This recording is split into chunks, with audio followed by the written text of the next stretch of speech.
Hey, Damon, good morning, good afternoon. Hello, how are you? I'm awesome, Curt. Happy to be here today. I'm going to dive into something that's really important for businesses today. I tell you, man. So, hey, welcome to Stop Being the Best Kept Secret. And today we are talking about how to build a digital game plan for manufacturers. And Damon, why is a digital game plan so important for anybody in marketing? Well, I'm going to tell you, Curt, in my experience, whenever you get approached with marketing, right? It's where do you start? Mhm. Where do you start? If you get approached by somebody that does Google ads, you're going to need Google ads. If you get somebody that approaches you that says you need to be doing cold email, they do cold email marketing, you're going to need cold email marketing, Right, right? right. That really isn't the case, and we need to understand a lot about your customers. We need to understand a lot about where they are. We Mhm. need to understand how many customers you're looking for. There's so many Mhm. different things that come into play before you even start going with what should I do. Mhm. And that's where the digital game plan really comes in to help you clarify, focus, and not go down all these other roads, spending money on maybe for Google ads, and you Right. realize that it wasn't the right approach. Right. No, I tell you, that's a great point that you're making.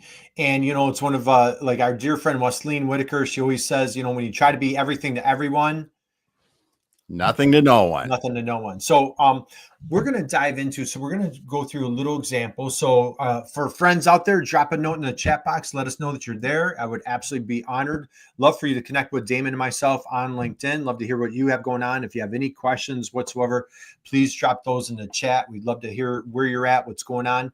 So, when you talk about solopreneurs and or solo marketers, it's daunting, it's challenging, it gets a little bit lonely, and you're doing, like you said, you're trying to do all the things. So what we've done working with clients over the years, we put together this little thing. We call it the digital game plan. And this is just a wonderful tool that we love to use. And man, we are using this thing every day, all day, every day. And so basically it's this here it is right here. And Damon, you can see my screen pretty good, right? Mm-hmm. Yep. Okay, let me just move things around real quick here. And so this digital game plan, I go, we've got on a little Google sheet, but we dive into like, some of your core assets. So this is like a digital asset management tool that we use with our clients. And so if you are interested in a free copy, love to send you, no strings attached, not trying to sell you anything, just drop us a note. We would love to get you a digital game plan. And Damon, let's run through, we won't do a super deep dive, but we're going to come in, cover a couple of the topics here. And I'm going to start with why the strengths and opportunities is so important. Okay. So now most of us out there, maybe you've heard of the SWOT analysis. We have our strengths, our weaknesses, our opportunities, and our threats. Well, guess what? When you hang out with Damon and myself, my friend, you have no weaknesses. You have no threats. We're living in a little utopia. But Damon, why are the strengths? Let's start with the strengths. Why are strengths for our friends out there in marketing, solopreneurs? Like, how do we get laser focused? Why is that so important? It really helps you to start to understand your unique value proposition to potential customers. I mean, that's really where you start to clarify why we're special, why people would want to choose us, and who would want to choose us. Right. Yeah, absolutely. So when you think about, where your journey, where you're at, why customers come to you, why do customers trust you? What solutions do you provide? How do you make the world a better place? How do you make their business and their world a better place? So Mhm. what we would encourage you to do is like you get in here and you start like just, and don't even be humble, right? Like this is a total little brag party, we like to call it. And you talk about like, what are you absolutely best at? So maybe it's, hey, we've been in business for decades. We have amazing, incredible machinery that a lot of our competitors don't. Maybe Mhm. you have like certain proprietary processes that after years of expertise, your engineers or whatever it might be. So really, what we encourage you to do is dive in here and just like really express what are the core strengths that you bring to the market and why have you been in business for as long as you have, or maybe as if you're just starting out, but what encourage, if you are just starting out, what encouraged you to start, right? So Damon, let's talk about like that expertise, that experience, that trust. Like why is that so important here? And let's dive into a few examples for our friends. Well, I mean, customers want to know a lot more about you before they even reach out. So the more examples you have of showing what you do really well, how you've helped people, other people, and your systems and processes you use to do that, the more trust you're going to be able to help generate with that person so they can really become more informed and make a better buying decision before they even, and it's not even the decision to buy, but it's really make that decision to reach out, because we have all this information at their fingertips now, and they really need to be able to go, okay, I feel good about this company to solve my problems. Now they can go to the next level and reach out. Yeah, I like what you're saying there, because not necessarily that they're ready to buy, but they are Yeah. ready to reach out. And that's a big thing right there. And so we did a webinar last week and a half ago at Purdue University with our dear friend Wendy Covey. And Wendy came on, she did a big research project. They interviewed over 1,000 engineers. They said over 60% of the buying decision is done online for engineers and for people in the B2B space. I mean, Yeah. think about that, right? 60% of the buying decision is done online. So when you, as you're maybe, I'll use the word scrutinizing or analyzing or taking a look at your digital assets, your website, your social media, are you truly expressing your core strengths, or do you kind of find yourself a little bit trying to be everything to everybody? So let's dive into some examples here, Damon. So like we could take like a circuit board manufacturer, somebody in CNC, 3D printing, like, any some of the broad topics, but we want to get away from broad and we want to really niche. Let's Yes. talk a little bit about why it's so important. Like when you're talking about your strengths, it's just not like, hey, we're a wonderful, great CNC shop. We deliver with a smile. We're happy people. Like, talk about why it's so important to get into that niche. I think CNC machining is a good example. And, it could be 3D printing, it could be screen printing, it could be painting, finishing, anything. Really, these all different broad categories at the top. But that doesn't help someone that's looking for a CNC machining company to help them with their specific part, item, whatever they want made, because it could be, is it high production or is it low volume prototyping? Is it out of a special metal?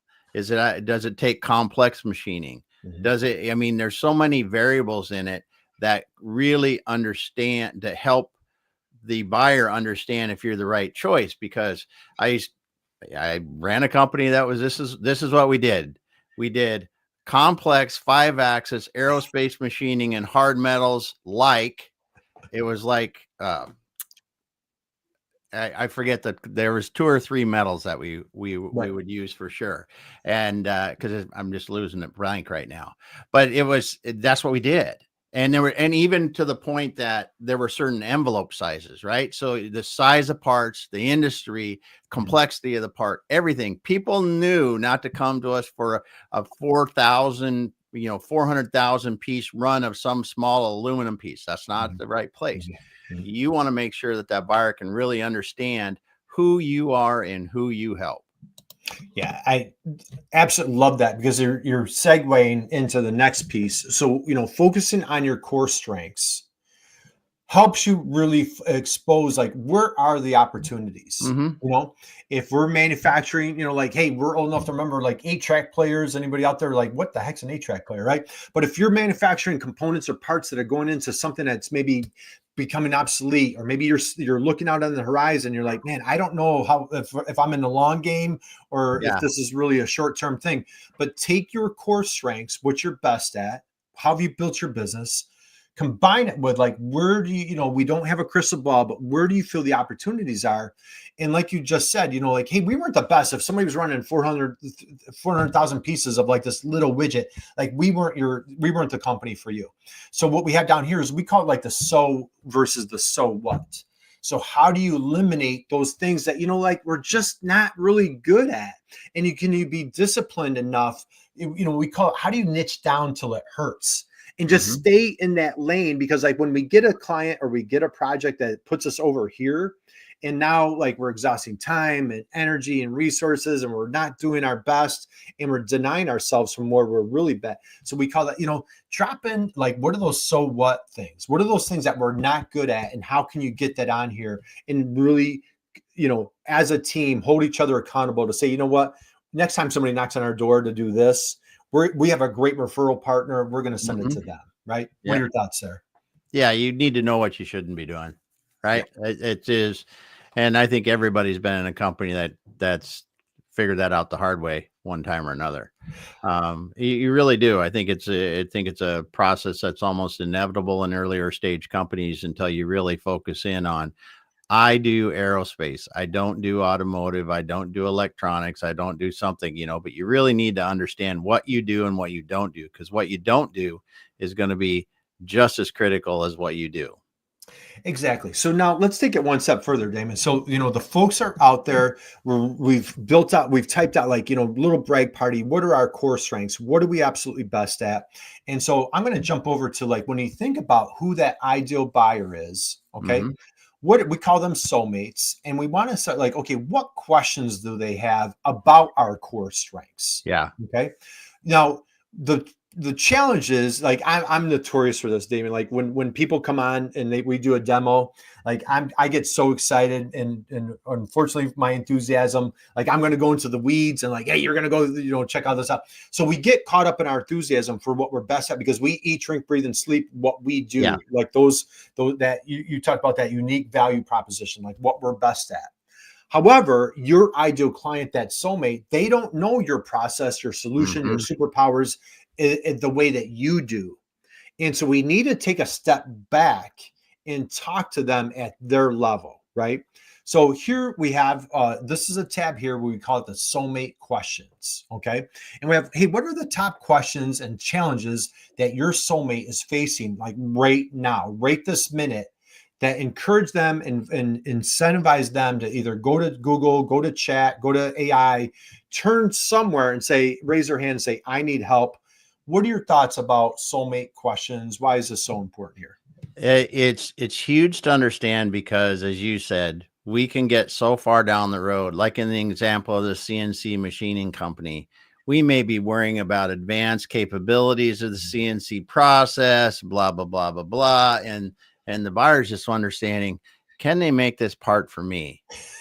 I Right. mean, really. So you Right. step back and you go, hey, is your part this size? Is it in this volume? Is it in this material? Do you need this or that? To really, in that example, you come back to basic questions, answer those basic questions, and understand that, my buyer persona, if I've got an engineer, that's my typical buyer, what are the questions my engineer wants? If I've got a corporate buyer, purchasing person that's going to be doing the buyer, the engineers are specifying, but normally I'm working with purchasing people. What are the purchasing person's questions? Right. And how do you do that? Because they're drastically different questions, but when you understand them very well and you answer them either in FAQs or with the text or documents you create that they can download, that helps you become that source of information that they use to help make those decisions. Right. Absolutely. So again, let's kind of recap and then we're going to wind down. So when you're going through, we call this a digital game plan. It's a wonderful opportunity. It's a digital asset management system. It's a marketing hub for all of our clients that we work with. This is a tool. It's completely free. If you're interested, I'd be happy to send you a free copy. And so focus on what you're absolutely best at, your strengths, your opportunities, and even put on there like, hey, this is an opportunity right now for us to list out what are we not so great at, and maybe we could shift away from those to let us like really move the needle further on what we're best at. And then the next thing we're talking about today are like, what are those questions? What are they? Mhm. So think about, okay, we're the best kept secret. We do this awesome, wonderful process, and people aren't, man, more people should know about us, right? And so Mhm. we want to start thinking about, okay, what are the questions that we have? And then the next step, next time Damon and I come on, we're going to be talking about how to help create that content around those questions. So, Damon, parting thoughts, words of wisdom that you want to share with our friends out there as we're diving into the digital game plan, talking about our so versus so what and the soulmate questions. Well, I think that just, first of all, this is, if you're really want to get in, do marketing effectively, you have to understand your customer more. It Mhm. seems intuitive. It's kind of like driving. We forget about driving and how hard it is and all the little steps from starting the car to putting it in drive and going down the road or putting in first gear or whatever we're doing. But we really have to back up when we do marketing and start over and really understand our customer, understand what they need to have answered, how we can make that easy for them to see all the way through to the point of reaching out to us and talking about us helping them with something. And it's a huge thing. And it seems so basic, but when you overlook it, and this is what goes back to the beginning of this, you're kind of shooting off one direction, you're shooting off another direction, hoping what you're doing is going to actually help. And that's one of the things that the digital game plan really helps you to do, is focus in what makes a difference to your customer and help them make informed decisions. Yeah. Last but not least, though, you can go download this yourself at the B2B Tail website too. B2B, the number 2, BTAIL.com. And you can find the digital game plan there. That's right. So awesome. Well, Damon, thank you, man. I appreciate you. Appreciate your expertise, your insight. And I just want to wish everybody an incredible, amazing day. Connect with Damon on LinkedIn. Love to connect with you. My name is Curt Anderson. We've got my buddy here, Damon Pistulka. And so just go out, keep crushing it. And by the way, Damon, we're back here. We have an amazing guest coming up on Friday. Man, we've got Derek Ellis is in the house. He's just a fierce, just a veteran, served our country proudly. He does amazing work helping manufacturers in the U.S. And so we're thrilled and honored to have Derek with us here this Friday. Awesome. And so, and we have a jam session coming up next week. Yes. We have a little webinar coming up next week. So sign up for our May jam session on the b2btail.com website. It'll take you right to it. You can get signed up. It's going to be fun. We'll be talking about AI in marketing. We're going to be going through a bunch. Yep. Customizing ChatGPT, using Claude to create content. It's going to be a good one. Yeah. So go to b2btail.com, go to the bottom. We have our all of our jam sessions are always posted on the website. Totally free webinar. We have wonderful speakers. We have Lori Tybon, Lori Hybe. We have Amy Sariego. We've got 3 AI experts coming on, and we're going to be sharing some incredible, wonderful marketing strategies just for you to take your business to the next level. So with that, we want to wish you an amazing, incredible day. Thank you for spending these minutes with us today, and we will catch you next time. Thanks, everyone.